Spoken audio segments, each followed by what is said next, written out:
Welcome to Making Books in Kigali, where we discover the stories of social entrepreneurs and businesses shaping the literary landscape in Rwanda and across Africa. Join us as we dive into the pages of determination, innovation, and passion, showcasing the voices behind the books that bridge cultures and ignite imaginations.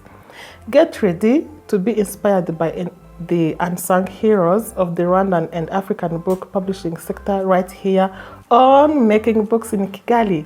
Our guest today is Denyse Umuhuza.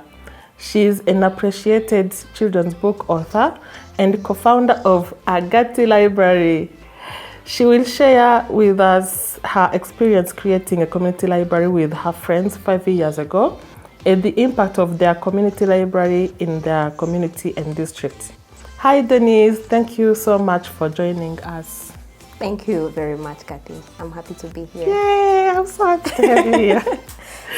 So Denyse, now we're going to dive into the subject of our podcast today.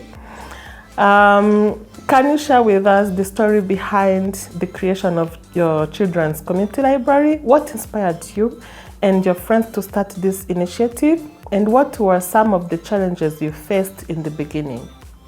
Okay, first of all, may I just say how excited I am to sit here today with you? Because I remember, I think maybe 6 years ago when we met, we were, in a totally different context, and I was, running this idea by a few people, and you are one of the few people who actually said that this is possible. Like everybody else that would approach and say, oh, we have this amazing idea to change the world, to really do this community library. So they were like, but do you have a big project backing you? And some were really honest and, asked, do you have some Muzungu money? But you are actually one of the two people. There is somebody else who said, yes, go for it. So thank you very much. 5 years, no, actually like almost 6 years from then, we are here talking about how successful this has been. So thank you for being part of my journey. It was my pleasure. It was my pleasure. I was so excited to see 6 young people like you. You were like 21, 22. Yeah. And you guys decided to create a community library, which is something usually we expect foreigners to come and establish in our country, which is a good thing, by the way. But there is this, this area of mystification around it, around reading not being like a Rwandan culture thing, that I was so excited about you guys.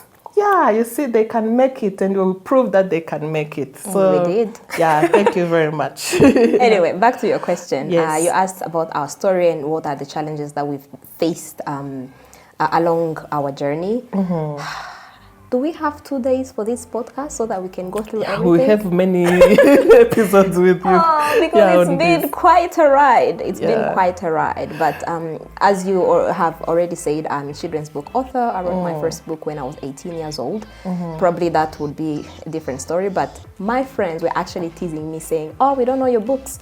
You are an author, but you are not popular here. And, in parallel, we were also thinking about what we could do. Sometimes we would go on hikes together. And we said, maybe we should do something for the community. Or maybe we should build a hospital. And then I was like, maybe we should do a library. And it was really, I have to say, it was a joke. But then when we said it, we were like, that should be easy. We can just do something. 3 months, we save some money. And then after that, we're going to sustain it through the community support. In our minds, 21, 22-year-old mind, it was quite straightforward. And we had the excitement of, feeling like we were going to change the world. And we had a degree of naivete, which in my view was actually very, very helpful because we knew that there were possibilities, but we also knew that we didn't know everything. So that's why we were like, let's run this idea by a few people. And you were one of the people that I actually told personally. And imagine people, university people, they're trying to build an NGO. There's paperwork. You have to go to RGB, the Rwanda Governance Board, and do things.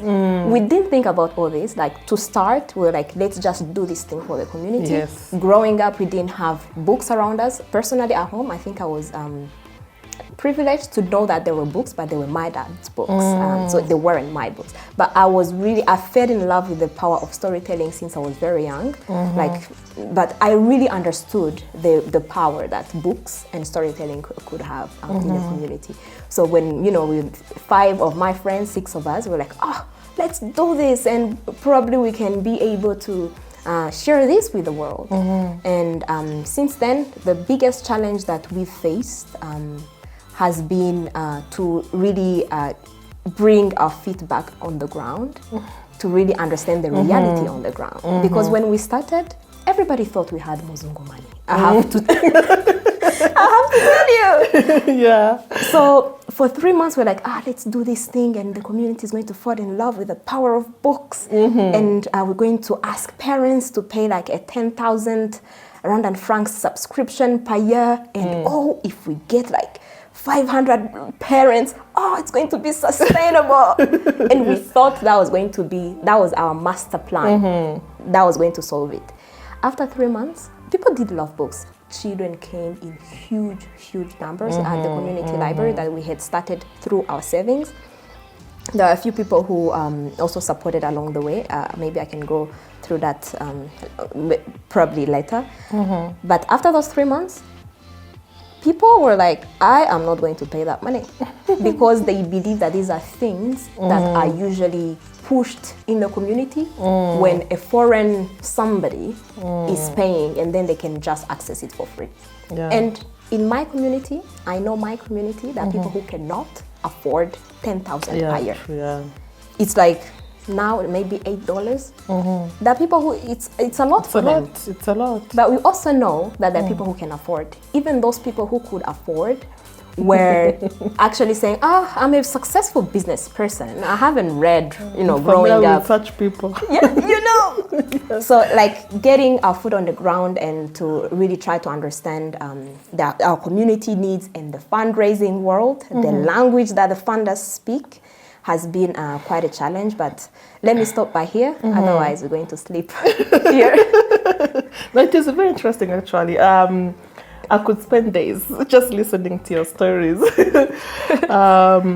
Okay, so next question. How has the library evolved since its inception? Could you talk more about some of the milestones or significant moments that shaped its growth and impact within the community?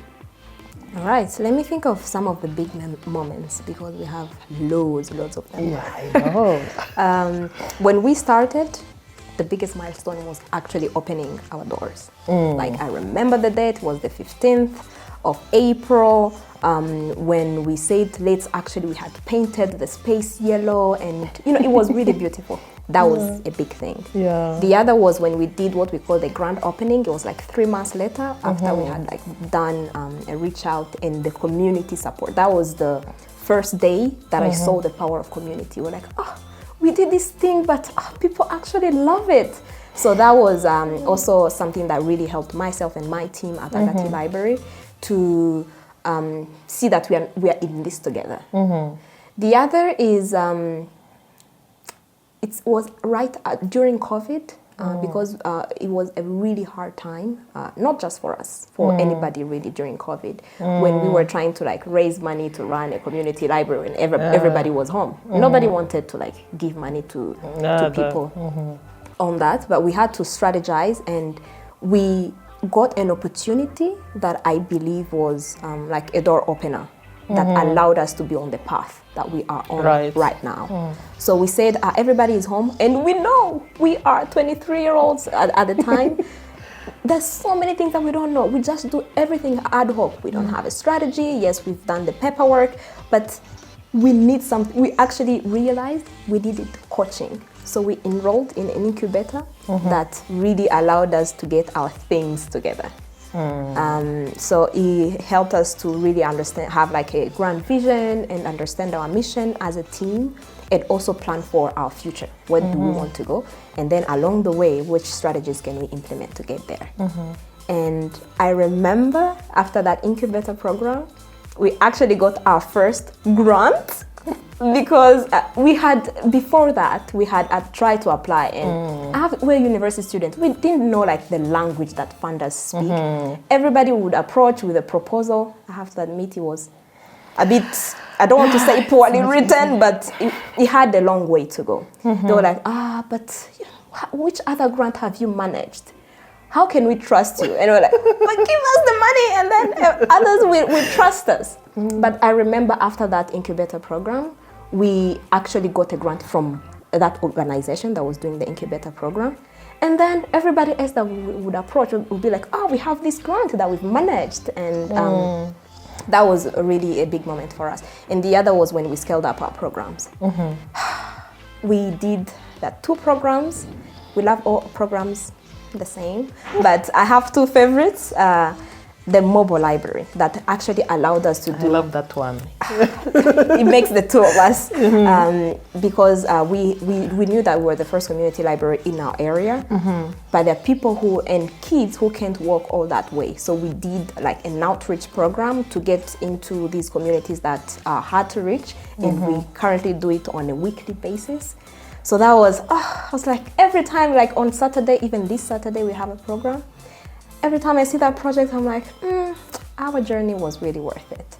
And the other big milestone is through partnerships, we've also managed to open 3 children's centers with mini libraries in 3 hospitals. That really help children who stay in the hospital for a long time to keep up, to not just focus on their disease, but also learn and enjoy the power of storytelling along their very difficult journey. So maybe let me stop by there. I have a lot of things to say, but feel free to just let me know when I'm rambling. I hope people will hear this episode, will reach out to you so that you can share your stories, like tell them everything they want to hear.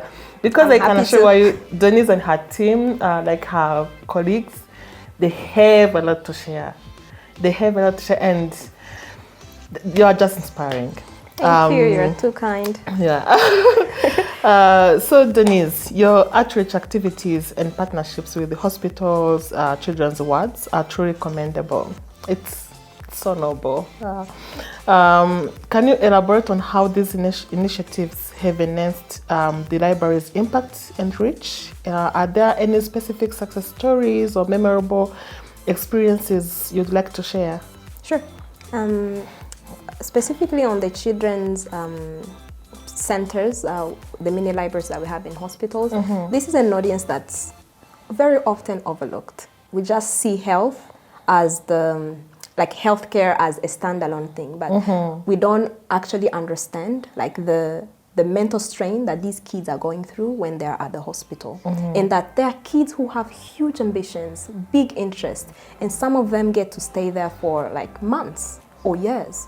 And it's really a missed opportunity if they don't get to actually learn or use books. And if a 3-year-old spends a whole year there, there's so much they can miss. But through these community small centers, the children's libraries in hospitals, kids are able to feel like they're not alone because they come in groups, they play, they read different books, and we have so many stories of kids who actually started to smile because they were reading a funny story, and children who were able to start like uttering small words because the facilitators in these centers were reading to them and they were trying to like copy what they were saying. So these are very young kids.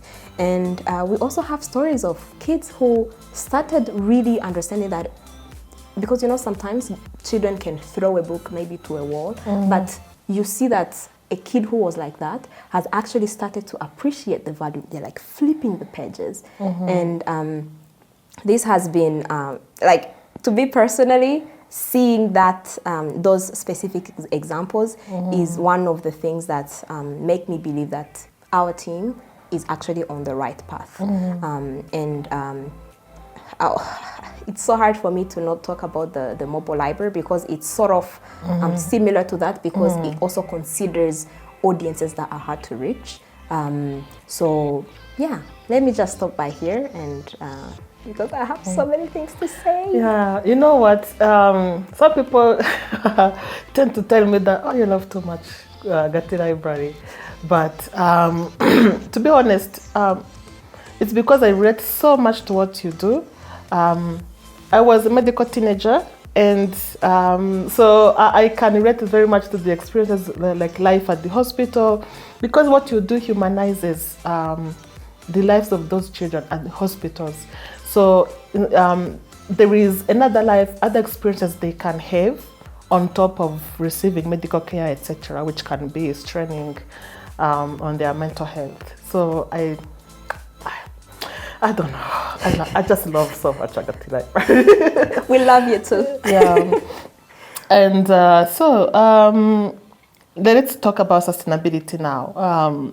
Building and sustaining a community project like this requires support from various stakeholders. Could you tell us about the kind of support you've received locally and internationally, and how it has contributed to the library's success? Sure. We've been quite fortunate to have people along the way who've supported us both locally and internationally. First, because of our location in Musanze, it's a very touristic area, so people get curious, like, oh, what's this house? Like, what's happening there? And people just come to us. And when we started, I remember Edition Wakame, one of the biggest publishers here, gave us books. And that was, really a huge gesture that allowed us to actually have more books in the library and attract more people. And we also had the Sigo Family Foundation that allowed us to, that gave us the incubator opportunity that allowed us to get our things together, have a proper strategy, and really get our vision and mission and plans and strategies in order. And then we also have another organization that, because as a young organization run by young people, there's so many things that we didn't understand in the fundraising world. But there are partners like the New Africa Fund who are really trying to speak the language of the people in the community.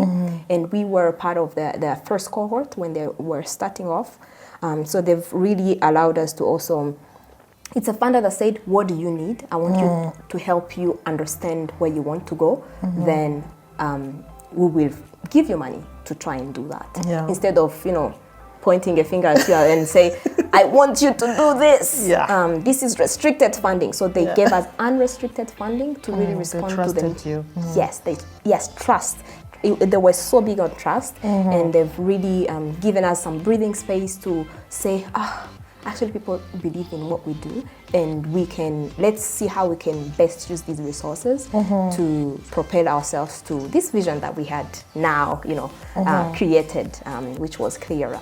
And we have Project Life that allows us to do these children's centers with mini libraries in hospitals. But we also have so many people who've donated, like USAID projects, Save the Children. They donated books because it's as young people, we actually didn't even have money to buy books. Like I remember when we started, we had less than 100 books. And now books we are have expensive. Yeah, I know they're so expensive. But these people actually allowed us to be a library, not just like a bookshelf in somebody's house. So Save the Children, some USAID projects, some publishers, even some writers. But most importantly, I cannot ignore the community support, because we are an organization that has a volunteering model at our core. So the people who do these outreach activities that I've mentioned, the mobile library, the people who run our everyday activities, like 95% of them are volunteers. So these are people who really believe in the mission and who see the value. They understand our ethos, and they are like, I want to be part of this. So these local support in our community, these international and national organizations, they've been really, we call them friends of Agati. We don't even say, partners, and we don't use that fancy language here. They've really been close to us, and it's been quite a ride, but very rewarding. Yeah, cheers to all the stakeholders. Cheers! You contributed a lot to Agati Library, and the children are enjoying your contributions very much. So thank you. Thank you, Murakoze. Yeah. So Denyse, now let's talk more about education and literacy. And education and literacy are fundamental to a child's development. We all agree. Big time. How do you ensure your library remains inclusive and accessible to all children regardless of their background and circumstances? That's a good question. Huh? We keep asking ourselves that question. But as a young organization, and when we started, the 21-year-old that started, we always wanted this to be something that's accessible to anybody at no cost. Like children wearing boda, maybe their parents can't afford this like $8 or 10,000 Rwandan francs contribution. We wanted everybody to be able to experience it. So but that means that there is the work that we do outside, which I call programs, but also we have the back kitchen where we cook things. So we've really first been honest and vulnerable among ourselves and say there are things we don't know. There's capacity we don't have. And we went out to get it. Right now on our kitchen table, we have a team, myself included, as the person leading on fundraising and comms effort that raises money through donations, through grants, through we are exploring different types of resources that we can use to really make sure that our back kitchen has enough food that we're going to bring to the community. Well, food and edible food, but that our place remains open. We keep doing these mobile libraries, and we are happy that there are people who actually are willing to join our back kitchen, like you, like other organizations that say, I'm going to come to your back kitchen and help you get the capacity that you don't have. I'm going to come to your back kitchen and give you the knowledge that I've gained over my career of 20 years in the book industry. So I think our strategy has really been assessing ourselves, being real about what we don't have, and going out and searching for it, so that, to keep our back kitchen well equipped for our programs, and our door to keep remaining open for that kid whose family is not able to pay a dime. Yeah, I like that very much. Can you tell us more about having books in the local language, like in Rwanda? For those who don't know about Rwanda very much, so Kinyarwanda or Ikinyarwanda is our national language, together with the French, English, and Swahili. But Kinyarwanda is like the local language for everyone, so not like French, English, or Swahili. At the market, we speak Kinyarwanda. Yes, we speak Kinyarwanda at market, on the street, at home, for many families. So what is Agati Library's stance on having Kinyarwanda written books, and what is your stance about children with disabilities? Okay, that question, can I answer it as Denyse? Because yes. And I also know that our team's stances might not be so different from what I think as Denyse.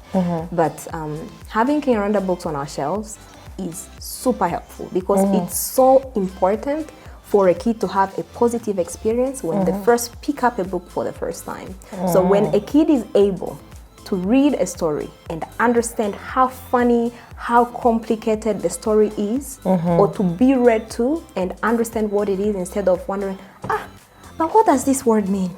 And even the person maybe reading to them doesn't understand. So it's important for them to get this material that allows them to really fall in love with the storytelling, like with the story, understanding 100% of what's going on, because a huge percentage of children, they don't speak French or English or at home when they're very young.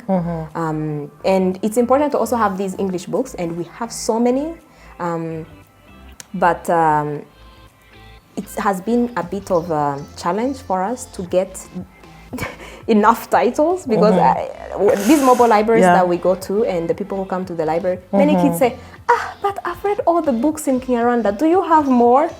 And we're like, oh, well, we'll find more. But we don't have enough of Kinyarwanda books, and some of the books written in English that are donated through other ways or other platforms or foreigners who bring them. Some of them are really hard for these young people to relate to. They're good because they're a window into a world that they don't know, which is good for them to learn about. I agree. But they also need a mirror.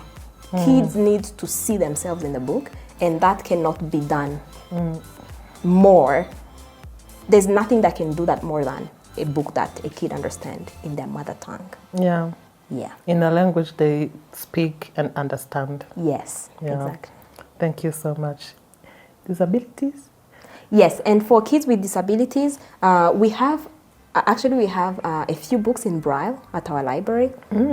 Nice. But we know that they're so hard to access. They're so hard to access, but it's important for kids with disabilities to also come at the library. Not just say, oh, let's take these books, Braille books to kids with disabilities. They can come to the library and have that sense of community, be with others. Yes. So I believe it's really important to do whatever is possible to make these books accessible. Yes. Because I tried, like the people who've donated them to us, I asked, but if we wanted to buy them, how much would that be? And one of them laughed and they were like, these things are very expensive. So it's really important to ensure that these kids also have something that they can, so that they're not just always read to. They need to also experience it.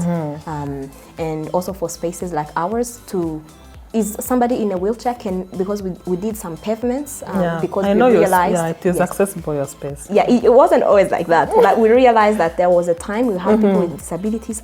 It was a hassle for them. So we said we need to change that. So any community library or any library or any place really, we need to make a conscious effort to ensure that we are inclusive for kids who speak different languages with disabilities from different socioeconomic background, so that we are all in this together. Yeah, well done, well done.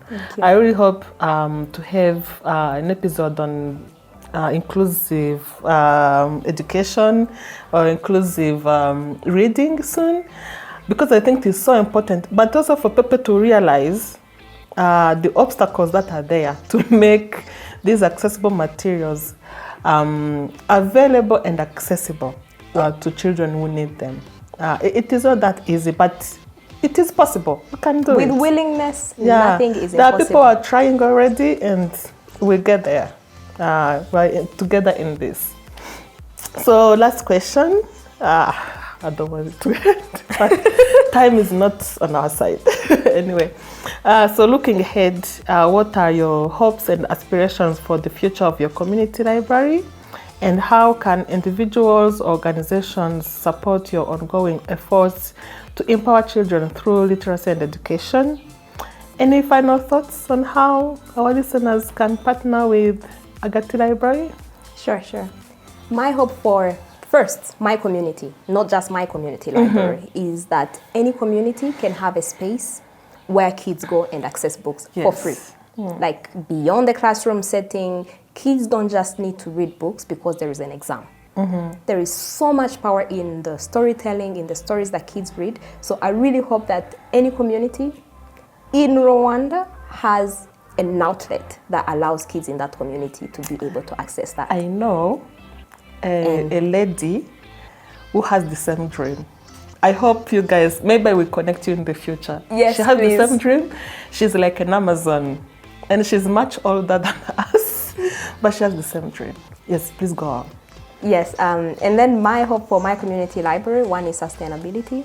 If I'm not here, if anybody in our team is not here, I don't want this to stop just because the co-founders are not here. So my big, not just mine, our team's dream is to get to the point where the library can just exist for other generations, for our younger sisters, their kids and their kids' kids to really be able to access it.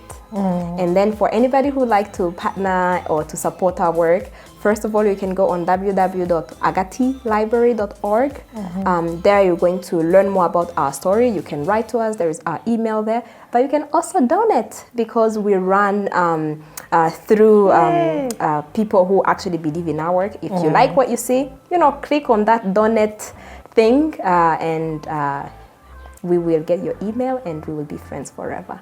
And other organization, I'm here. Our email is info@agatiLibrary.org. Let's keep in touch. Yeah, thank you so much, Denyse, and also your colleagues for making it possible for Agati Library and for showing everyone that can be done. Huh? Really, you're just inspiring.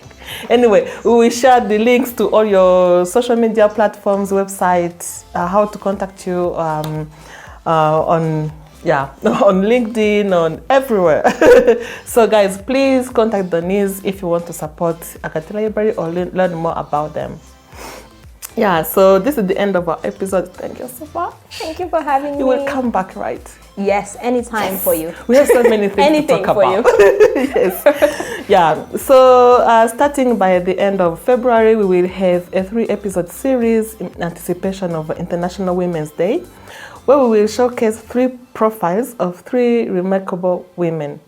The 3 episodes will focus on women leveraging writing, publishing, and reading to advocate for women's rights through leadership, activist writing, and empowering vulnerable young women in communities through reading. Stay tuned to our next episode.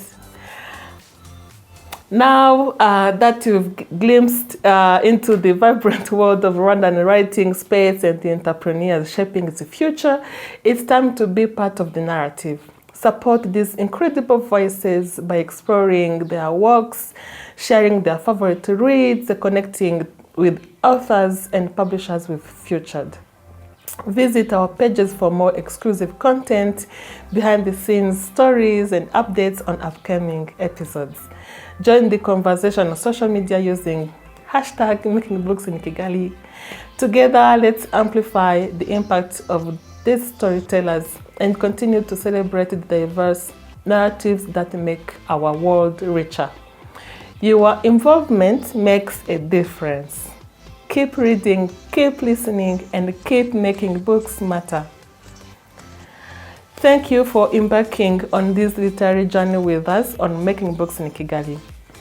We hope these stories of perseverance and creativity have sparked your curiosity and kindled a flame for Rwandan and African literature. Remember, each book has a story beyond its pages, and so do the incredible minds behind them. Keep turning the pages of inspiration, and until next time, keep making books a part of your extraordinary journey. Stay inspired, stay curious, and keep making your mark on the world. This is Making Books in Kigali signing off.